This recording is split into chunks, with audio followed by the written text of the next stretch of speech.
We certainly appreciate you being here today and look forward to your testimony. We normally limit testimony to opening statement to 5 minutes, but take all the time that you need. Obviously, the rules that we will abide by, when you're finished with your statement, we will then turn to questions. Each member will have 5 minutes. And just a note to the members, I'm going to strictly adhere to the 5 minutes. Once 5 minutes is up, I will hit the gavel.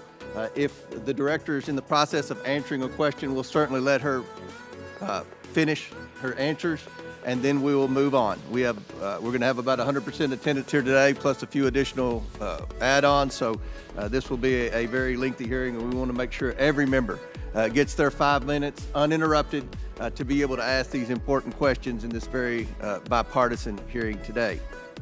I now recognize Director Cheatle for your opening statement. Thank you. Good morning, Chairman Comer, Ranking Member Raskin, and distinguished members of the committee.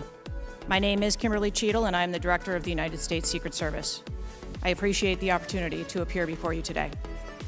The assassination attempt of former President Donald Trump on July 13th is the most significant operational failure of the Secret Service in decades, and I am keeping him and his family in my thoughts. I would like to offer my sincerest condolences to the family of Corey Comparator, a former fire chief and a hero who was killed in this senseless shooting.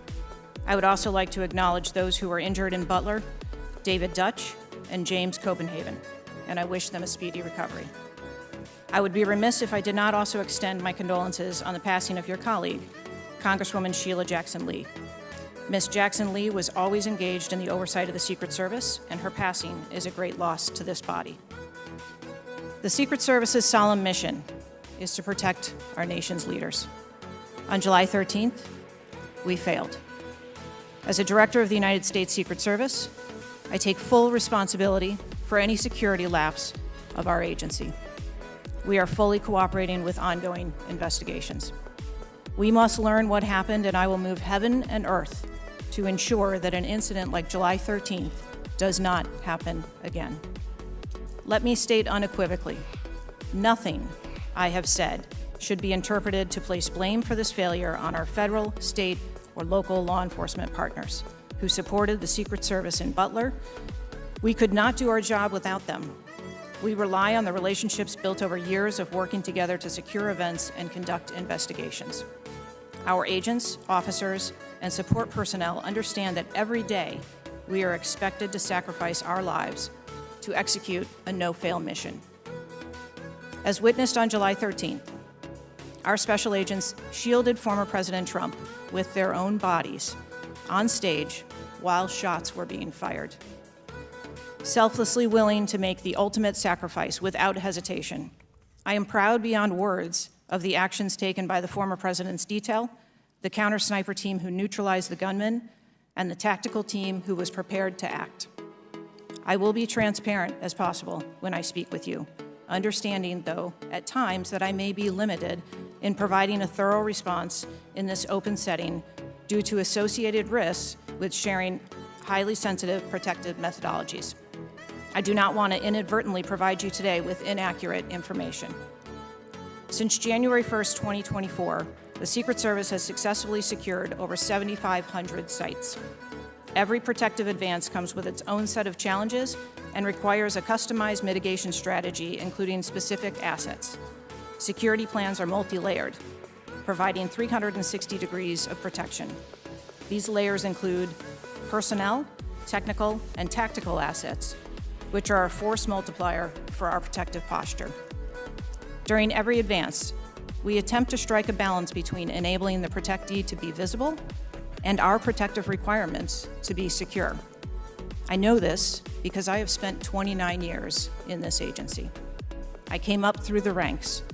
I've secured events for every president since President Clinton, supervised on Vice President Cheney's detail, led our training center, oversaw all of the investigations and protective visits in the state of Georgia, supervised on Vice President Biden's detail, and the agency's entire protective mission during the Trump administration. The comprehensive advance process involves collaborative planning between our Secret Service, the protectees staff, local law enforcement partners, and the level of security provided for the former president increased well before the campaign and has been steadily increasing as threats evolve.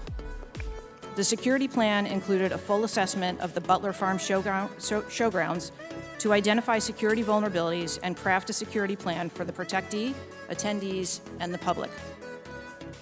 Immediately following the assassination attempt, I directed the activation of my crisis center. I assembled my executive team to begin surging more protective resources to the former president and to ensure the wellness of our people post-incident, all while securing an active crime scene. I immediately ordered a reevaluation of the Republican National Convention security plan, and I increased the security posture in the National Capital Region for all permanent protectees and sites. At the same time, I initiated a mission assurance investigation within our agency. I have instructed my team that all necessary resources will be dedicated to investigating these matters. We will not rest until we have explored every option, and we will leave no stone unturned. But I want to be clear, I am not waiting for these investigations to be completed prior to making changes. Over the past 2 weeks, we successfully led the planning and execution of the 75th NATO Summit and the Republican National Convention. Over the next few months, we will implement security plans for the Democratic National Convention, the United Nations General Assembly, and have already begun planning and coordinating the 2025 inauguration. It is now more important than ever for the men and women of the Secret Service to remain resilient and to focus on what is necessary to carry out our critical mission. Our agency needs to be adequately resourced in order to serve our current mission requirements and anticipate future requirements. The Secret Service currently protects 36 individuals on a daily basis, as well as world leaders who visit the United States, like Israeli Prime Minister Benjamin Netanyahu, who arrived in Washington, D.C. today. The coming years will bring an unprecedented heavy protection tempo. I have no doubt that the processes that I have implemented during my tenure as director, in addition to my nearly 30 years of experience in this agency, have positioned the Secret Service to be stronger. Our mission is not political. It is literally a matter of life and death, and the tragic events on July 13th remind us of that. I have full confidence in the men and women of the Secret Service. They are worthy of our support in executing our protective mission. I will now answer any questions that the committee may have. Thank you very much, Director Cheatle. We'll now begin our 5 minutes questions, and I will begin. Just for the record, the Secret Service has an annual budget of around $3.1 billion, and I believe around 8,000 employees. Is that correct? Yes, sir. Obviously, there were many security failures on the day of the attempted assassination and leading up to that day. Let's start with the building that the shooter used to shoot President Trump from. At any point Saturday, did the Secret Service have an agent on top of that roof?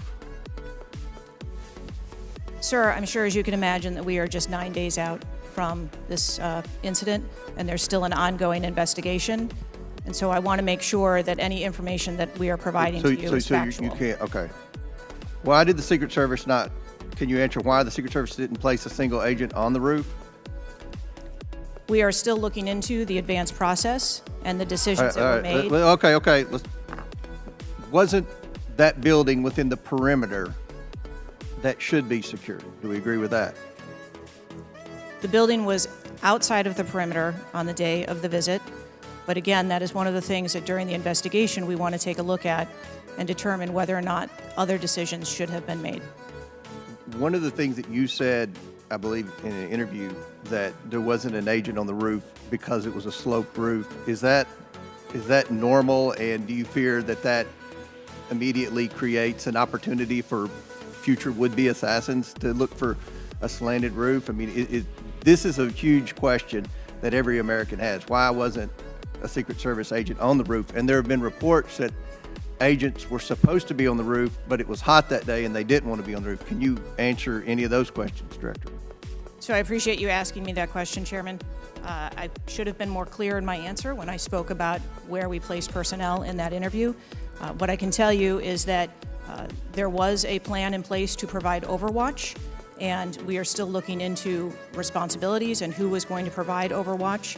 But the Secret Service in general, not speaking specifically to this incident, when we are providing overwatch, whether that be through counter snipers or other technology, prefer to have sterile rooftops. Did the Secret Service use any drones for surveillance that day?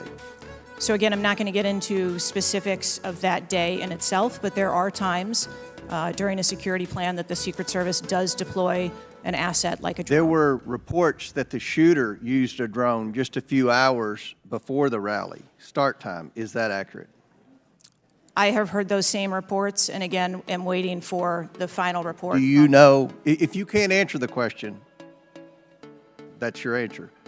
But can you answer this? Do you know, I'm not asking yes or no, but do you know if the shooter used a drone before the shooting? That information has been passed to us from the FBI. How many Secret Service agents were assigned to President Trump on the day of the rally?